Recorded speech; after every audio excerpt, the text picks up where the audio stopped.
capítulo 15.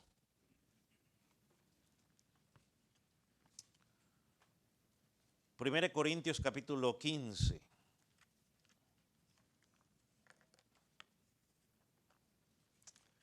Puedo indicar con un amén cuando lo haya localizado.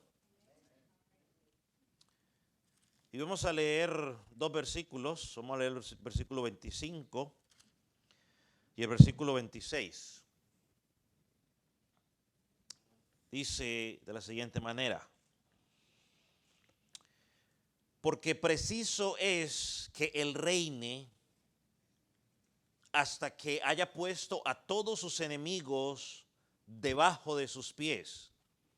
Y el postrer enemigo será destruido, es la muerte. Amén. Puede tomar asiento. Como ya lo he dicho en varias ocasiones, uno de los grandes errores que cometieron los líderes religiosos del tiempo de Jesús fue interpretar la escritura de acuerdo a el problema que estaban viviendo en ese momento. Eso les nubló la vista y les impidió ver con claridad o identificar al Mesías que se les había prometido y que se había anunciado por los profetas. Ellos, a pesar de tener las escrituras delante de sus ojos, se dejaron llevar por la situación sociopolítica que estaban viviendo en aquella época. Por lo tanto, interpretaron la Biblia o las profecías en base a los problemas temporales que ellos estaban viviendo y no en base al propósito divino de Dios. Hay una diferencia muy grande en tratar de hacer una aplicación de la palabra a los problemas que estoy viviendo yo y otra a querer interpretar los problemas o querer interpretar la Biblia en base al problema que yo estoy viviendo. Son dos cosas diferentes. Una aplicación y otra querer interpretarla en base a los problemas. Ellos tuvieron ese problema. Su problema sociopolítico era que eran dominados por el imperio ¿qué? Romano. Y como estaban en esas circunstancias, ellos esperaban un rey conquistador, un rey que viniera militarmente y derrocara al imperio romano. En términos más modernos de nuestra época 2022 sería, ellos buscaban un comandante en jefe que viniera y los independizara del imperio romano. Y esto nos permite ver algo interesante.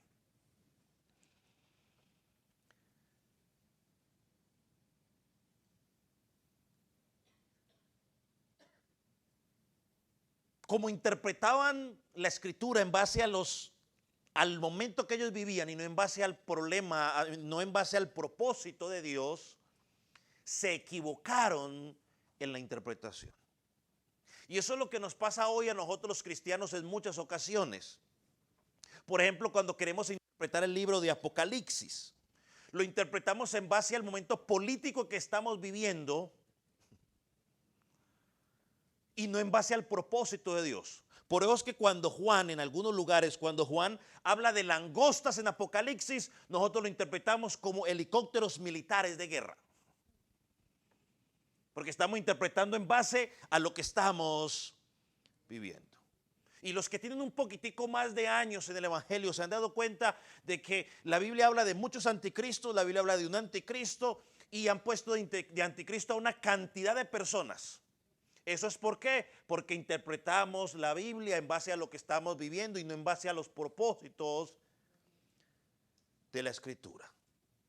Así que para evitar esos errores, tenemos que interpretar la Escritura no bajo los prejuicios de la época en la que estamos viviendo, sino en base al propósito que Dios ha puesto en su palabra, y para ello hay que mirar todo el contexto de la Escritura.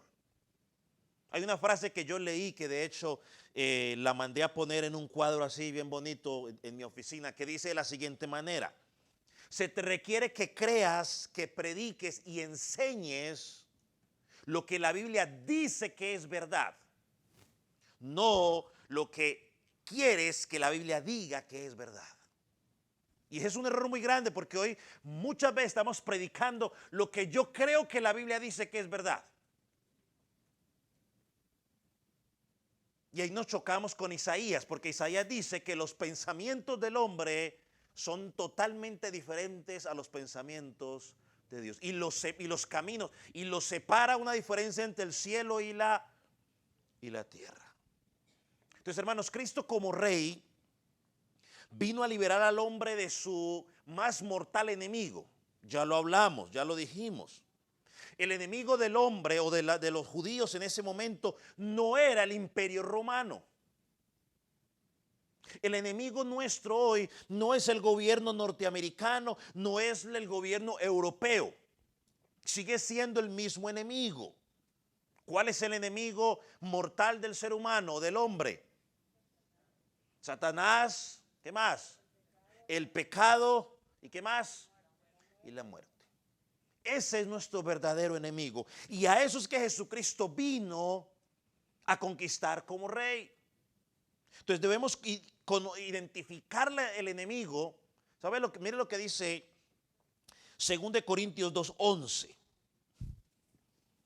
Dice: para que Satanás no gane ventaja sobre nosotros, pues no ignoramos sus maquinaciones. Hermanos, si conocemos la escritura, nos va a ser mucho más fácil identificar a Satanás, sus artimañas, y no dejarnos arrastrar. Dijo el pastor Martin Lloyd-Jones lo siguiente: el cristiano que conoce la escritura no se sorprende de cómo el mundo está actuando. Lo dijo algo similar, no es la misma, así yo medio me acordé. Quise buscar la original, pero no la encontré. Pero es algo así. El cristiano que conoce la escritura no se sorprende de cómo el mundo está actuando. Y los que son un poquitico más de edad se podrán dar cuenta cómo el mundo ha ido cambiando. Yo les podría preguntar, por ejemplo, a los ochentones, setentones, ¿no? A mi papá y a mi mamá. ¿Han visto alguna mejora en el mundo? Cuando tenían 20 años, me van a decir, lo vemos peor. Y se va a ir empeorando cada día más. Y como hoy tenemos la tecnología nos permite ver lo que antes no veíamos. Quizás es lo mismo, pero no lo veíamos porque no había la tecnología. Y ahora que la tenemos, pues nos permite ver toda la cantidad de locuras. Las cosas se van a ir empeorando. Entonces, hablando del oficio de Cristo hasta ahora, ¿qué hemos dicho? Hemos dicho que Cristo fue anunciado como rey y la escritura da mucha luz sobre ello. Cristo nació como rey. Cristo fue reconocido como rey por sus contemporáneos. Cristo tuvo una conciencia, él mismo, conciencia de rey. Y hoy vemos a Cristo que está reinando como rey. Cristo tiene el cetro de autoridad. Cristo tiene el territorio en el cual gobierna y reina. Y esa es la que el hombre necesita. Por causa del pecado necesitamos un rey conquistador. Un rey que venga y nos libre de las consecuencias del pecado. Un rey que nos dé seguridad. Un rey que nos guíe, un rey que nos cuide. Un rey con poder y autoridad que cumpla su propósito sobre su pueblo. Y todo esto es a nivel espiritual, no a nivel físico. Por eso nuestro pasaje que acabamos de leer, encontramos unas declaraciones interesantes, lo vuelvo a leer. Porque preciso es que Él reine hasta que haya puesto a todos sus enemigos debajo de sus pies, y el postrer enemigo que será destruido es la muerte. Aquí el apóstol Pedro nos ubica en otro aspecto del oficio real de Cristo. Nos presenta cuáles son sus enemigos o uno de sus enemigos y nos identifica al último enemigo que va a ser destruido. Según este pasaje, ¿cuál es el último enemigo que será destruido? La muerte. Ahora, ¿dónde está ubicado este pasaje? Este pasaje que acabo de leer está ubicado donde el apóstol Pedro está hablando, Pablo está hablando de una doctrina fundamental dentro del cristianismo. Una doctrina que no es negociable con nada ni con nadie. ¿Y qué estaba pasando? En la iglesia habían dos grupos, llamémoslo así, o dos tendencias o dos formas de pensar. Había unos creyentes que decían que no había resurrección. Posiblemente estos creyentes estaban o habían sido influenciados por la enseñanza de los saduceos. Los saduceos no creían en la resurrección. Recuerda que ellos fueron los que le preguntaron a Jesús y le sacaron una historia toda reforzada de un hombre que se casaba con ¿cuántas mujeres? Con 7. Y se casó y se murió. Una mujer que se casaba con 7 hombres. Perdón, es que es la historia. Y si se murió, ¿y en el cielo de quién será? Bueno. Y estaba el otro grupo que sí creían en la resurrección, pero estaban un poco así como escépticos, o sea, como que todavía no. ¿Cómo va a ser esa resurrección? Y quizás pasa lo mismo cuando la gente pregunta, pastor, ¿y qué pasa si alguien muere quemado? O si lo cremamos, ¿cómo va a resucitar? O si muere y está en el fondo del mar, o se murió en el fondo del mar, pastor, ¿cómo va a resucitar? Entonces nos hacemos todo ese tipo de preguntas. Pero la enseñanza del apóstol Pablo aquí, en cuanto a este asunto, es concreta.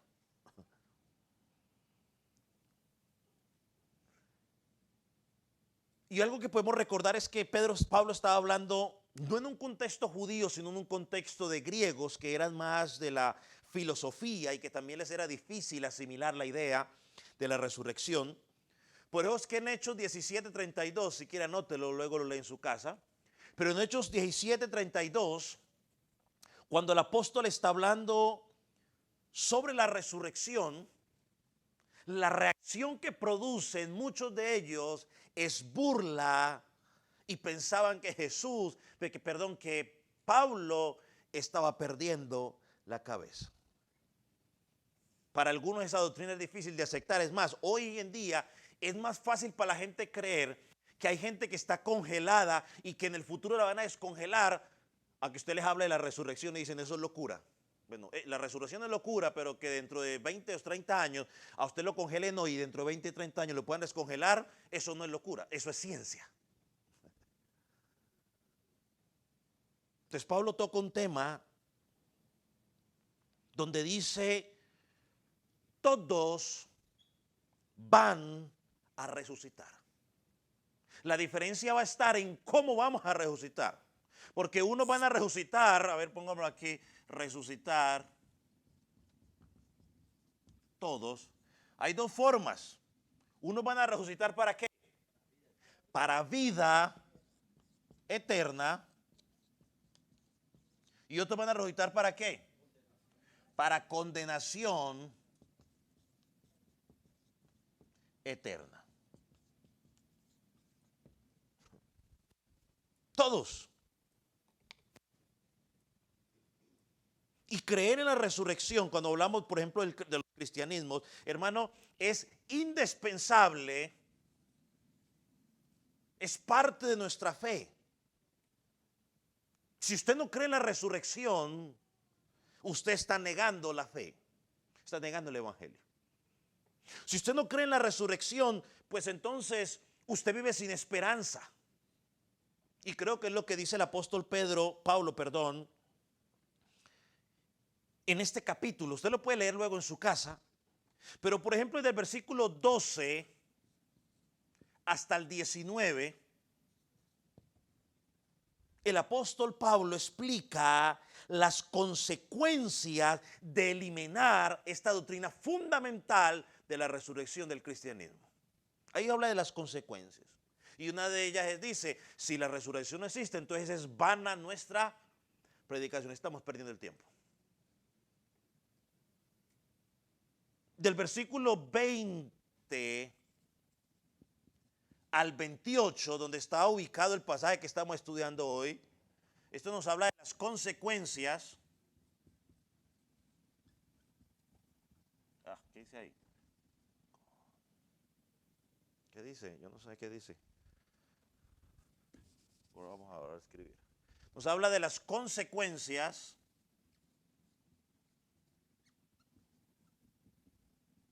así. Y aquí nos habla de la garantía de nuestra resurrección. Desde el versículo 20 al versículo 28. Y él nos dice que la resurrección de Jesucristo es la garantía de que tú serás resucitado para vida eterna.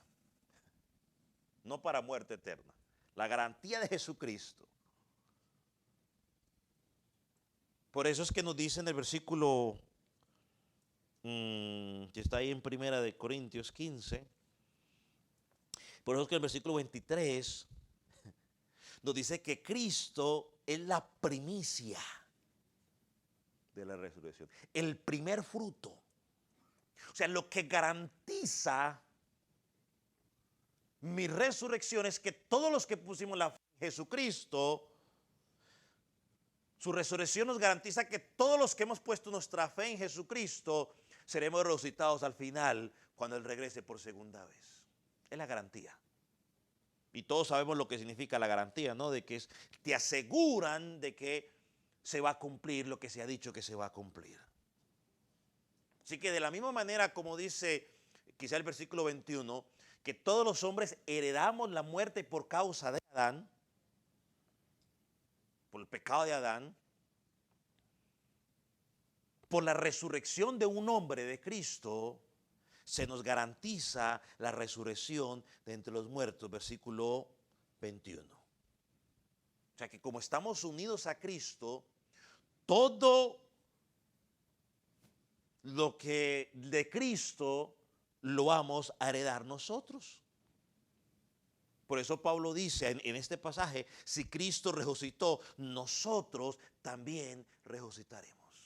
No estamos pensando en que me porto bien porque mañana no quiero resucitar en una cucaracha, sino que quiero resucitar, no sé, en otra cosa, como hablan lo de la reencarnación. No, nosotros tenemos la confianza de que si morimos en Cristo, volveremos a la vida en Él cuando Él regrese por segunda vez.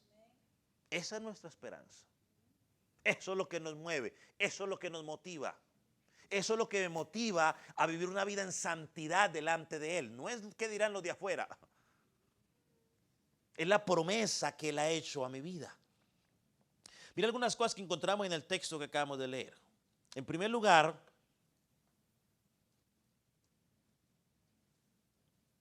que habla del reinado actual de Cristo, dice, es preciso que Cristo reine hasta que ponga a sus enemigos por estrado de sus pies o debajo de sus pies. En el lenguaje bíblico, o en el lenguaje bíblico, no, perdón, en el lenguaje antiguo, cuando un rey conquistaba a otro rey, lo que hacían era de que el rey conquistado aparecía luego en el piso y el rey conquistador, el que había conquistado, pues le ponía el pie encima en señal de victoria, en señal de que había sido derrotado. Y eso es lo que el apóstol Pablo nos está diciendo aquí en este pasaje, que Cristo ahora está ejerciendo como rey. Cristo no va a ejercer en el futuro como rey. Cristo ahora está ejerciendo como rey. Vaya al versículo 23 de 1 Corintios 15. Ahí atrásito. Pero cada uno en su debido orden. Cristo, las primicias, luego los que son de Cristo en su venida. Luego al fin, cuando entregue el reino al Dios y Padre, cuando haya suprimido o acabado Otra palabra, acabado todo dominio, toda autoridad y potencia. Porque preciso es que Él reine hasta que haya puesto a todos sus enemigos debajo de sus pies. Y el postrer enemigo será destruido, es la muerte. Y el postrer enemigo que será destruido es la muerte. El postrero, o sea, el último enemigo. Es decir, hermano, y eso es lo que nos lleva al segundo punto. El postrer enemigo, el último enemigo, será destruido. Una vez más, el enemigo no es el imperio romano, no es el imperio, no es el gobierno de nuestro país que quizás nos quiera dominar. El enemigo que será destruido es la muerte. Cuando Cristo venga por segunda vez, ya no va a haber muerte más nunca. Por eso dice que, por eso habla de vida ¿qué? Porque eternamente estaremos con Él. La vida que vivimos tú y yo ahora la podemos comparar con el tamaño de este lápiz. Ya sea que usted tenga no sé, 4 meses o que tenga 80 y pico de años. Es pequeño comparado con la eternidad. Y muchas veces nosotros que nos dejamos, y digo nosotros, todos nos dejamos llevar por el afán del mundo, nos preocupamos más por prepararnos para este poquito de vida que por la eternidad.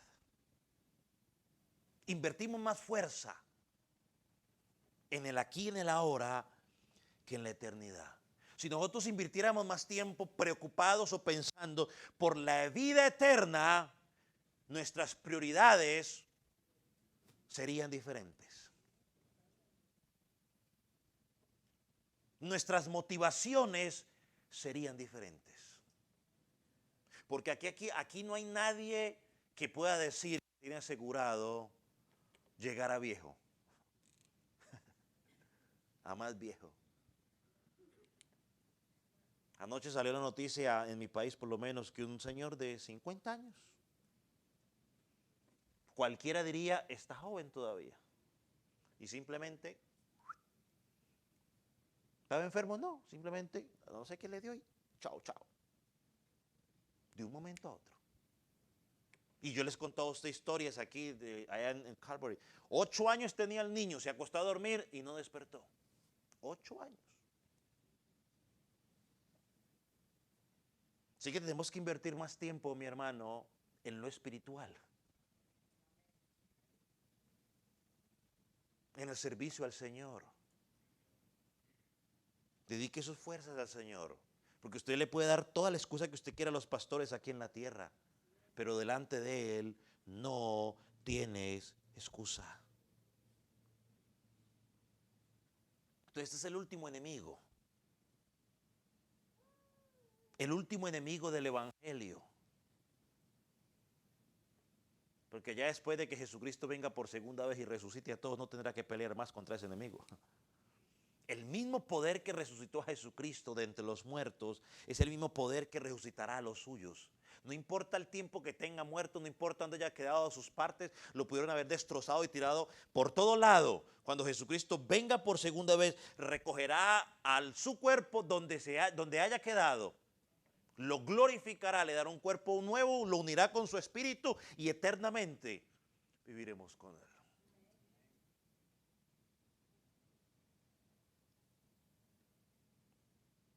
Así que esa muerte que entró como consecuencia del pecado, un día será destruida para siempre. No habrá más enemigos, ya el pecado habrá sido destronado. Y esto es una victoria, ¿no?, que confirma la escritura de Jesucristo. Y algo interesante en tercer lugar que vemos ahí, vemos a Cristo entregando el reino a Dios Padre, entregando los resultados a Dios Padre. O sea, vemos a Cristo entregando aquí, rindiendo cuentas de su oficio real. Le está diciendo al Padre, Padre, he cumplido con lo que me has encomendado. Y creo que, recuerda cuando hablamos de la oración sacerdotal, que hizo lo mismo, ¿no? Cuando estaba en Juan 17, dando reporte al Padre de su oficio como sacerdote.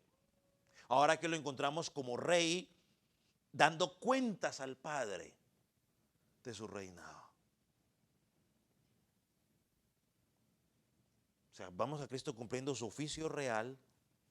Y lo más importante, digamos, del oficio real de Jesucristo es presentar al Padre lo suyo, su pueblo, como dice la Escritura, sin mancha y sin arruga, y todos los enemigos derrotados. Ahora, lo que los judíos esperaban que se cumpliera militarmente, Jesucristo lo está cumpliendo y va a dar reporte, pero a nivel espiritual. Volvemos una vez más, lo hemos mencionado varias ocasiones. La lucha nuestra no es contra la carne ni sangre, es una lucha que espiritual. Y tenemos que pelearla con las armas espirituales. Y muchas de las cosas nosotros las queremos solucionar carnalmente y no espiritualmente. O sea, no las queremos solucionar en oración. No queremos esperar el tiempo de Dios para que se solucione, sino que nosotros queremos tomar el papel ¿de quién? De Abraham y de Sara. Ese es el mejor ejemplo para que después no me digan que le estoy tirando a alguien. No, es el papel de Adán de Adán, no, ¿cómo se llama? Abraham y Sara. Quisieron, Dios les prometió algo espiritual, pero ellos querían ayudarle a Dios. Y ¿cómo se llama?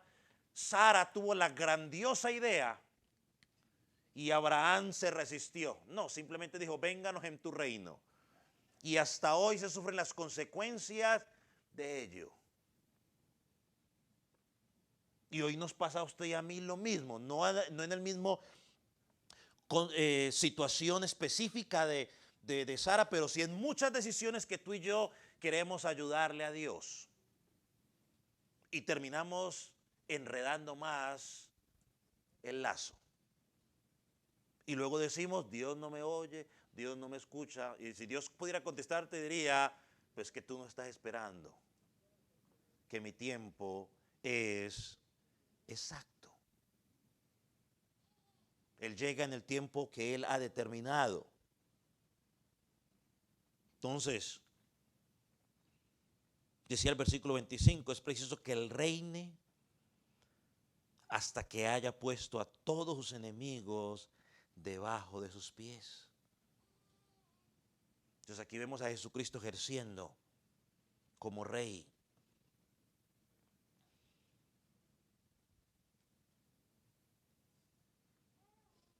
No solamente es rey porque tiene su corona, tiene su cetro, tiene un territorio para gobernar, sino que Él gobierna y no tiene que darle explicaciones a nadie. Donde no tiene que someterse a un consejo de ministros para que digan a ver si están de acuerdo o no. En nuestros tiempos, aunque está el presidente, de todas maneras no tiene el poder absoluto, porque por lo menos aquí, hablemos de aquí donde estamos. Él tiene un Congreso y una Cámara que muchas veces ¿qué? Estancan las cosas. Cristo no tiene ni Senado ni Cámara que le pueda estancar lo que Él diga. No hay nadie que, bueno, cuestionamos su palabra, pero Él sigue siendo rey y Él hace lo que Él quiere y cumple lo que Él quiere. Y lo más interesante es que lo que Él hace es con el propósito ni siquiera suyo ni mío. Porque pensamos que el propósito es para nosotros. Y como nos han enseñado, Dios tiene un plan maravilloso para tu vida. Entonces todos los centramos ¿en quién? En nosotros. La teología humanista. Sus propósitos son ¿para qué? Para glorificar su nombre. Cristo envió, Dios Padre envió a Jesucristo a morir en la cruz del Calvario por amor a su nombre, por la gloria de su nombre. Que nosotros queremos hacernos los importantes y decir, por nosotros. No, bájese de esa película. Esa podría ser una aplicación. ¿Sí? Es para gloria de su nombre. Por eso dice que Él lo creó a usted y me creó a mí. ¿Para qué? ¿Para que venga a vivir el sueño americano? Para la gloria de su nombre. Todo está centrado en Él. Porque todo es de Él y para Él.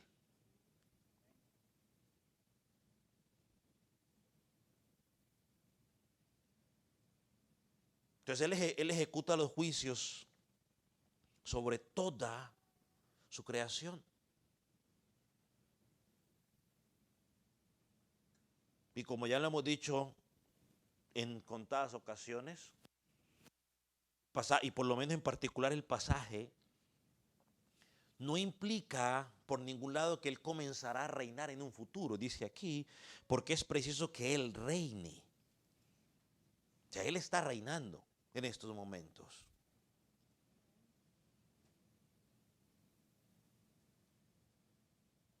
Y en su segunda venida someterá a la muerte para siempre.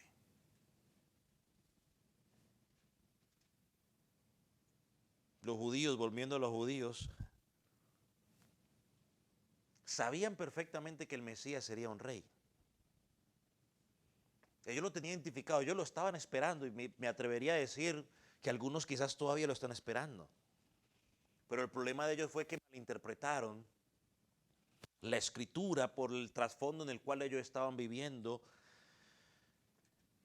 y los llevó a esperar un rey militar. Por eso cuando Jesucristo no conquistó y lo vieron morir en debilidad, por eso a ellos les costaba tanto ver a Cristo morir en debilidad, porque Cristo lo maltrataron, lo humillaron, le hicieron de todo y Cristo no decía ni fu ni fa.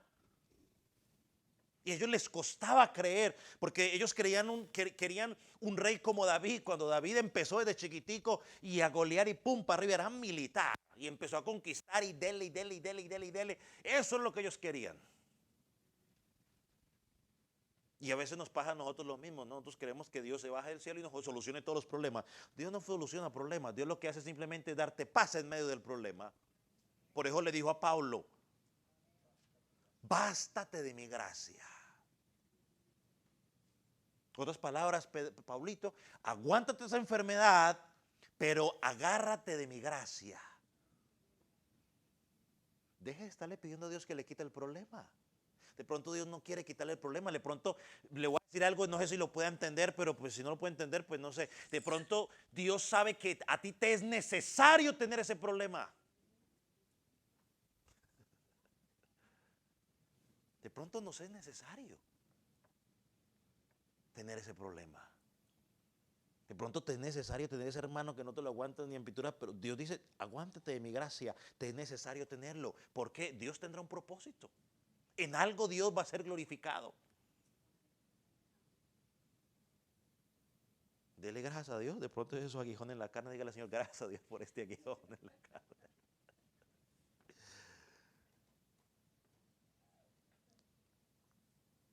Así que ellos esperaban algo diferente y vemos a Jesucristo que lo cumplió. Ahora, note algo. Bueno, iba a hacer otra cosa, pero luego mi hija me dice que no se ve muy bien. Ellos tenían la foto incompleta. Yo quería hacer ¿cómo es que se dice? Un rompecabezas, pero la última vez que hice uno como que no me salió muy bien. Ellos tenían la foto incompleta o tenían solamente unas cuantas piezas del rompecabezas, hermano. ¿Sabes la gran bendición que tú y yo tenemos hoy? Es que tú y yo tenemos la foto que completa. Hoy tú y yo tenemos la foto completa. Tenemos la foto completa de los errores que ellos cometieron. Hermano, que no nos pase lo mismo. Y mire el texto que el apóstol Pablo usa aquí en Corintios. Es del Antiguo Testamento. Por ahí hay una controversia en las redes sociales de alguien que dice que Jesucristo no citaba mucho el Antiguo Testamento. O sea, es que eso es lo que pasa cuando uno lee la Biblia.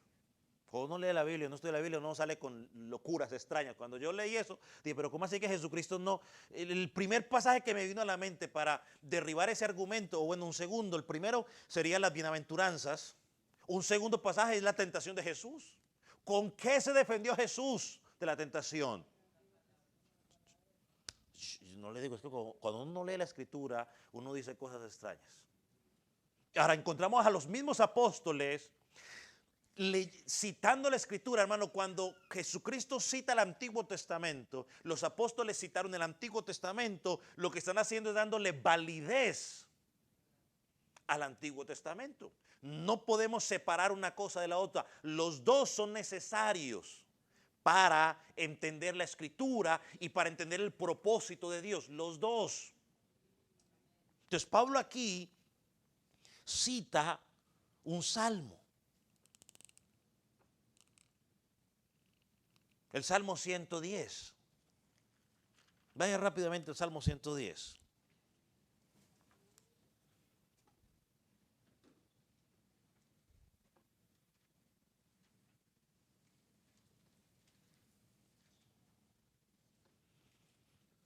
¿Lo tiene? Salmo 110. Jehová dijo a mi Señor, siéntate a mi diestra hasta que ponga a tus enemigos por estrado de tus pies. Jehová enviará desde Sión la vara de tu poder, domina en medio de tus enemigos. ¿Qué es lo que está haciendo el apóstol Pablo aquí? Tomando el Antiguo Testamento y lo está aplicando en el Nuevo Testamento al oficio real de Cristo, o al oficio de Cristo como rey.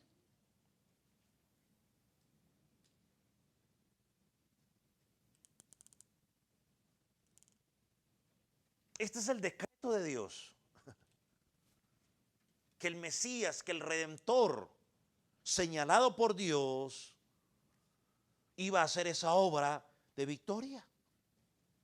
Es un decreto de Dios dado a su Hijo y se va a cumplir a la perfección, y hemos visto por lo que enseña la Escritura que se ha cumplido a la perfección.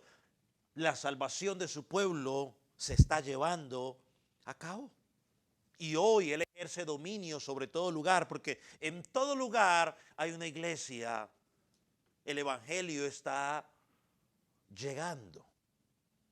En algunos lugares más lento, pero que está llegando, está llegando. O sea, hoy menos se tiene excusa. O sea, ya no va a haber nadie se va a poder presentar delante del Señor para decirle, yo no tuve, por lo menos ahora por estas fechas, nadie dice, yo no tuve oportunidad. Porque aunque no haya tenido la oportunidad quizás de que hayan predicado el Evangelio, la Biblia dice, los cielos cuentan la gloria de Dios, el firmamento anuncia la obra de mis manos. No hay excusa. O sea, aquí vemos la majestad del dominio de Dios. A Cristo le fue entregado todo dominio, le fue dada toda autoridad. Eso no fue lo que le dijo a los discípulos antes de darle la gran comisión, ¿recuerdan? Mateo 28. Toda autoridad me es dada en los cielos y en la tierra.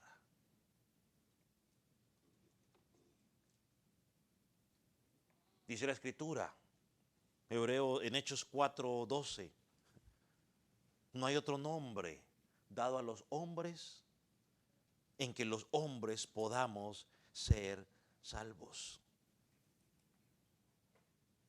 Por lo tanto, es Cristo quien puede salvar. Por lo tanto, Cristo y solo Cristo es el que puede reinar, y solamente Él puede cumplir el propósito. ¿Cuál fue el propósito? Traer salvación a su pueblo. Él libertó a sus escogidos, los saca de las tinieblas, los lleva a la luz admirable, le da vista a los ciegos, le da oído a los sordos, resucita a los muertos. Él domina con poder y autoridad. Hermano, y si no tenemos en cuenta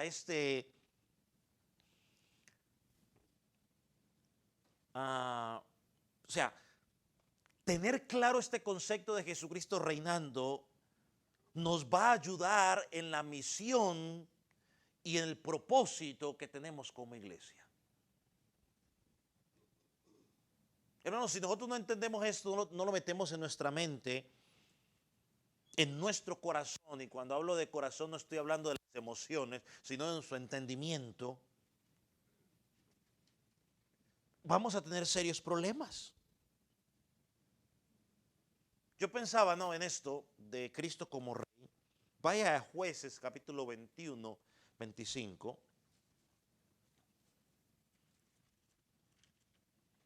Porque si no entendemos el oficio de Cristo,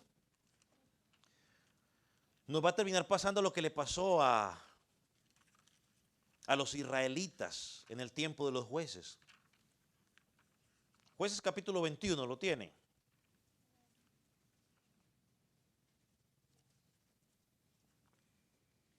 ¿Lo tienen? Después de Josué. O sea que está por los principios del Antiguo Testamento. Si llegó a Apocalipsis ya se pasó hace mucho rato. ¿Lo tiene? Ahora sí lo tiene. Mira lo que dice el versículo 25. En aquellos días no había rey en Israel. Como consecuencia, ¿qué pasaba? Cada uno hacía lo que bien le parecía. Y sabe que muchas veces es una triste realidad en nuestras congregaciones. Cada quien hace lo que bien le parece.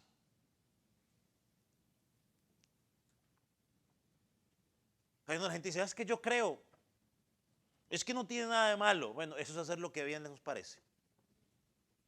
Pablo dice en Corintios, todas las cosas me son lícitas, mas no todas me convienen. Yo quería poner un ejemplo de una hermana que me contó algo que le dijeron, pero dije, bueno, no, porque termino hablando últimamente de mí, no de Cristo. Pero mucha gente dice simplemente, sí, eso no está en la Biblia, pero pues, ¿qué de malo hay? Hagámoslo. Bueno, eso es hacer lo que cada quien le parece. Porque una vez más, yo lo dije, no sé si lo había dicho, pero si no lo digo una vez más, esto no es una democracia, esto es una teocracia. Pastor, ¿qué es teocracia? Bueno, que el que gobierna es Cristo, no es el pastor, no es usted, no es el mejor amigo del pastor, no es el yerno o a ver cuántos va a tener. Es como si el día que case mis hijas venga el yerno aquí y diga, bueno, es que yo soy el yerno del pastor, entonces pues aquí vuelvo. No, usted puede ser el yerno del pastor, pues el papá del pastor, pero aquí no gobierna ni el papá del pastor ni el pastor, aquí gobierna Cristo. Eso es teocracia. Y si vamos a tomar decisiones en base a lo que Cristo dice en su palabra, hermano, no tener en cuenta lo que Cristo dice en su palabra es caminar en anarquía. Y todos los que hemos visto lo que hace la anarquía, pues la anarquía nunca trae prosperidad. Pastor, ¿qué es la anarquía? Bueno, la anarquía simplemente es ausencia de poder. Es justificar hacer lo malo porque para eliminar la autoridad. Ellos dicen tal cosa, yo hago lo que yo quiera. Bueno, eso no trae prosperidad en ningún lado. Entonces Cristo ha dejado leyes establecidas en su palabra y tenemos que seguirlas. Si no tenemos a Cristo en su oficio real sobre nuestra congregación, estamos caminando en el camino equivocado. Vaya a 1 Corintios, no, 1 Timoteo, perdón, 3, 17. Y es importante pensar en el papel de Jesucristo como rey de la iglesia, porque esto afecta a la vida de la iglesia. Y una vez más lo digo, yo sé que a mucha gente no le gusta esto, pero pues yo lo tengo que decir. Ser miembro de la iglesia, esto es para los llaneros solitarios, los cristianos solitarios. Hermano, ser miembro de la iglesia no es algo opcional, es un mandato. Es para todos los que están debajo del señorío de Cristo, es un mandato. ¿Cómo fue mi esposa me mostró una frase en estos días que me pareció interesante, pero es que me olvidó. ¿Cómo era que decía? ¿Te acuerdas? ¿No se acuerda? Hombre, bien chistosa la frase, pero era una verdad.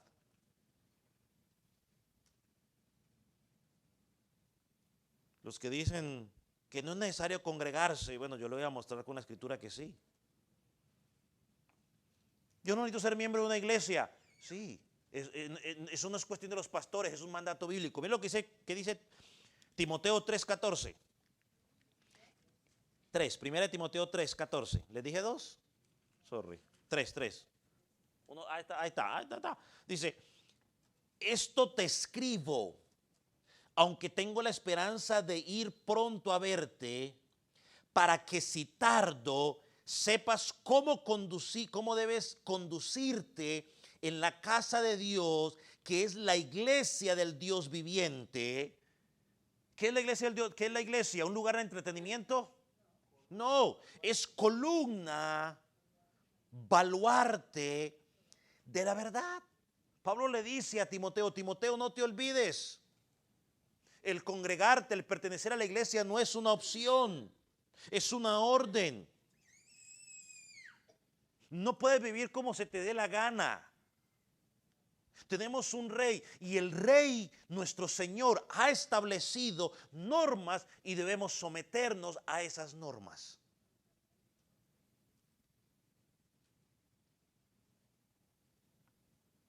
Y el que no se someta a las normas de la Escritura, pues va a tener sus consecuencias que va a dar la Escritura. Entonces Pablo no está solo preocupado, volviendo a Corintios, no solamente está preocupado porque los creyentes tuvieron una relación viva con Cristo y el evangelio que se le estaba anunciando, sino que estaba preocupado para que la iglesia viviera en orden, que la iglesia entendiera que hay un rey y que Cristo dejó ciertas directrices claras que como iglesia debemos que seguir.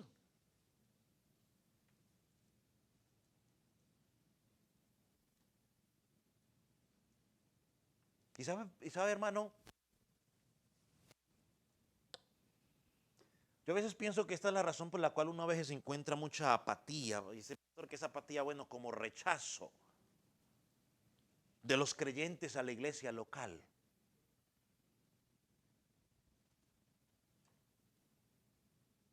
Porque la iglesia por la cual Jesucristo murió,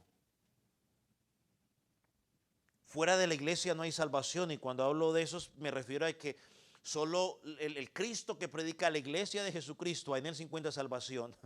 No en sí en la iglesia, sino en el evangelio que predica la iglesia. Porque la iglesia predica que hay un solo camino, Jesucristo. Hay una sola verdad, Jesucristo. Cristo es la cabeza de esa iglesia. Es el rey de esa iglesia. Hermano, no podemos vivir aislados de la iglesia como algunos viven, perdóneme. No podemos vivir aislados. Y hay otro grupo que hay unos que viven aislados, o sea, bueno, sí, no es necesario congregarme, cuando yo quiera por allá aparezco. Pero hay otro grupo que, bueno, se congrega, pero viven desconectados de la iglesia local. Pastor, ¿qué es congregarse y estar desconectado? Bueno, de que yo me congrego porque, bueno, yo no tengo más opción, me voy a congregar, pero yo estoy pescando ballenas en lo seco mientras la iglesia está adorando. Mientras la iglesia está involucrada en cualquier otra cosa, yo estoy en otro negocio. I'm not talking to you, Siri.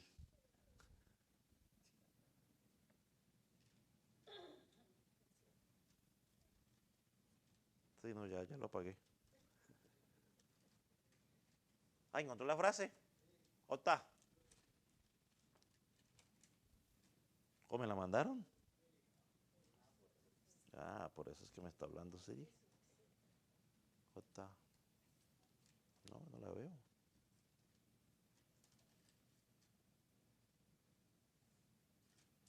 No, póngala al frente porque desde la busco aquí no más novedad. Ahí está, ok, ahí está, mire, ahí está. No necesito asistir a una iglesia, yo me congrego en mi casita. Y dice Primera de Acomodados 2:2.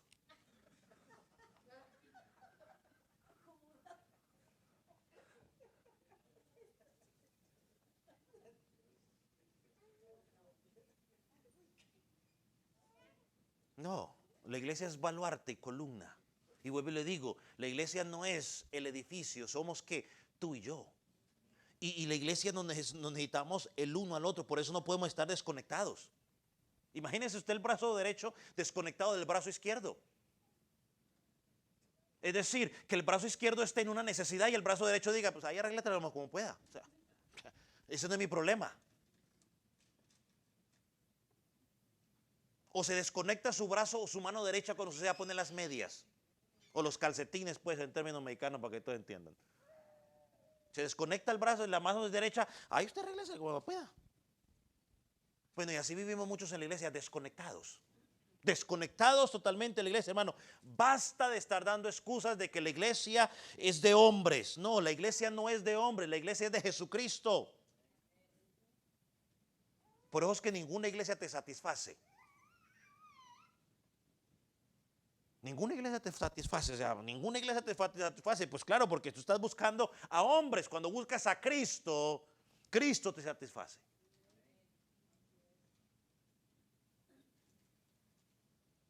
Porque el creyente se reúne para alabar a Dios, se reúne para servir, para edificarse los unos a los otros.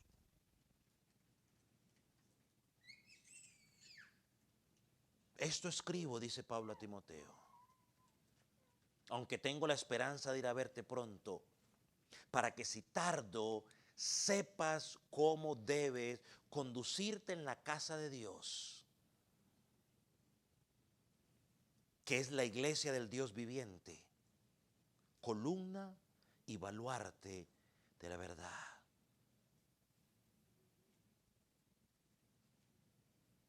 Alabado sea el Señor.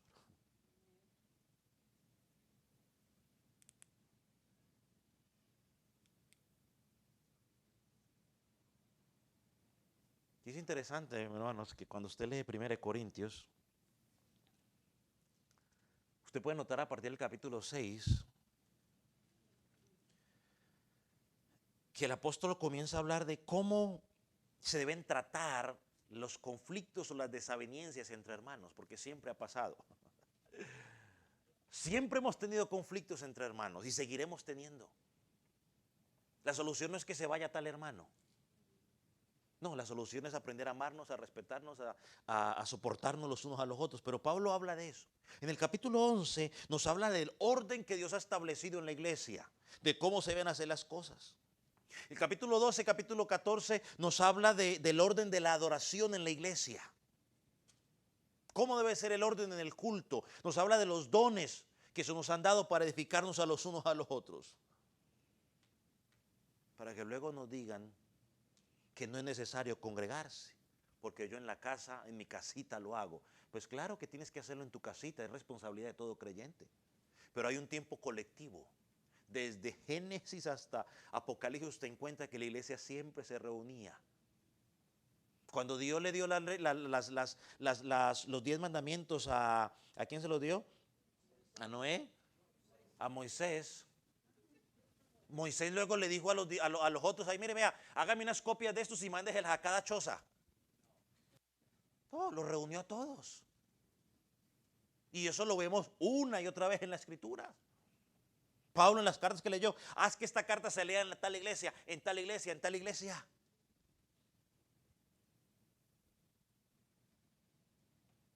Hermano, Él es el rey de la iglesia. Y por lo tanto la iglesia tiene que obedecer a Cristo, que es su rey. Cristo que es la cabeza de la iglesia. Y yo creo que hay un aspecto más del reinado de Cristo, de la paz, que lo podíamos notar en Romanos capítulo 14, pero yo creo que pronto lo dejamos para otro día.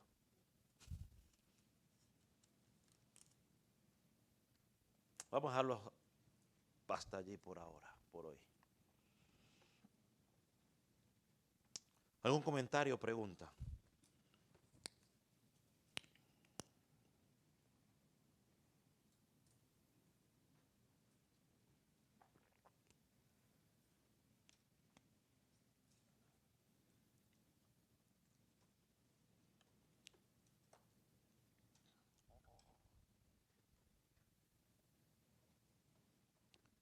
Ok, vamos a orar. Ponga sobre sus pies entonces.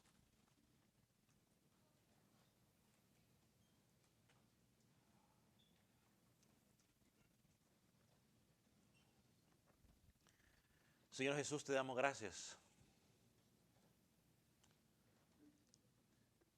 porque en tu palabra podemos encontrar consuelo y nos permite proyectarnos al futuro en saber que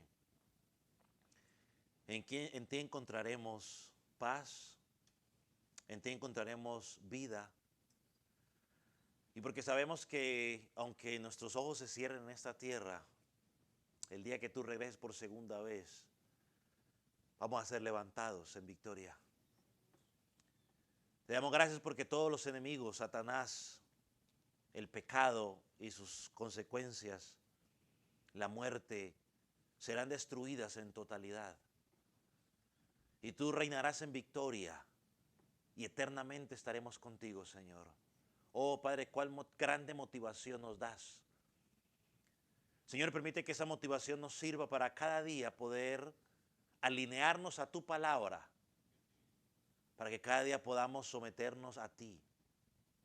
Padre, gracias. Gracias, Señor Jesucristo. A ti sea la gloria. En el nombre de Jesús.